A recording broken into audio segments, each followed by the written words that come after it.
অবরুদ্ধ গাজা উপত্যকার দক্ষিণাঞ্চলে নতুন করে সহিংসতা দেখা দিয়েছে। শনিবার সেখানে লড়াই চলাকালে ইসরায়েলি সেনাবাহিনীর এক রিজার্ভ সদস্য নিহত হয়েছেন। সেনাবাহিনীর দেয়া তথ্য অনুযায়ী নিহতের নাম সার্জেন্ট ফার্স্ট ক্লাস এরিয়েল লুবনার, বয়স ৩৪।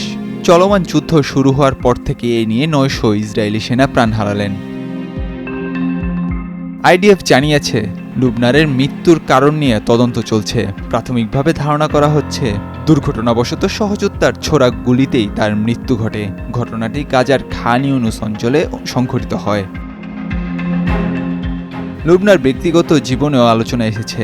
তিনি প্রায় এক দশক আগে ব্রাজিল থেকে ইসরায়েলে পাড়ি জমান এবং উত্তর ইসরায়েলের কিরিয়াত বিয়ালিকে বসবাস শুরু করেন। তার স্ত্রী বারবারা স্পেন থেকে আসা একজন অভিবাসী। তাদের লিওন নামে ৯ বছর বয়সী একটি সন্তান রয়েছে। সেনাবাহিনী সূত্রে জানা গেছে লুবনার রিজার্ভ ডিউটির মেয়াদ শেষ হওয়ার কথা ছিল শীঘ্রই। ছুটি কাটাতে তিনি পরিবারের সঙ্গে ব্রাজিলে যাওয়ার পরিকল্পনাও করছিলেন, কিন্তু তার আগে প্রাণ হারালেন এই সেনা সদস্য। এদিকে একই দিনে গাজার উত্তরাংশে বড় ধরনের হামলা ঘটনা ঘটে। শুক্রবার রাতে জাইতুন এলাকায় ইসরায়েলি সেনাদের বহনকারী একটি সাজোয়া যান রাস্তায় পুঁতে রাখা শক্তিশালী বিস্ফোরক যন্ত্রের আঘাতে ক্ষতিগ্রস্ত হয়। ভয়াবহ বিস্ফোরণে অন্তত ৭ জন সেনা আহত হন। সেনাবাহিনী জানায় আহতদের মধ্যে একজনের অবস্থা গুরুতর হলেও বাকিদের জীবনহানির শঙ্কা নেই। চিকিৎসা শেষে ৫ জন সেনাকে ইতোমধ্যেই হাসপাতাল থেকে ছেড়ে দেওয়া হয়েছে।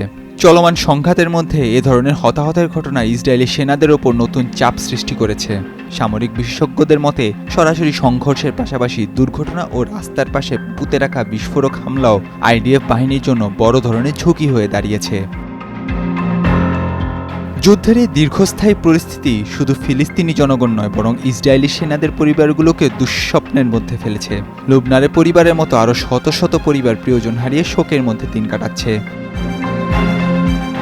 নাহিয়ান আরিফিন, নয়া দিগন্ত।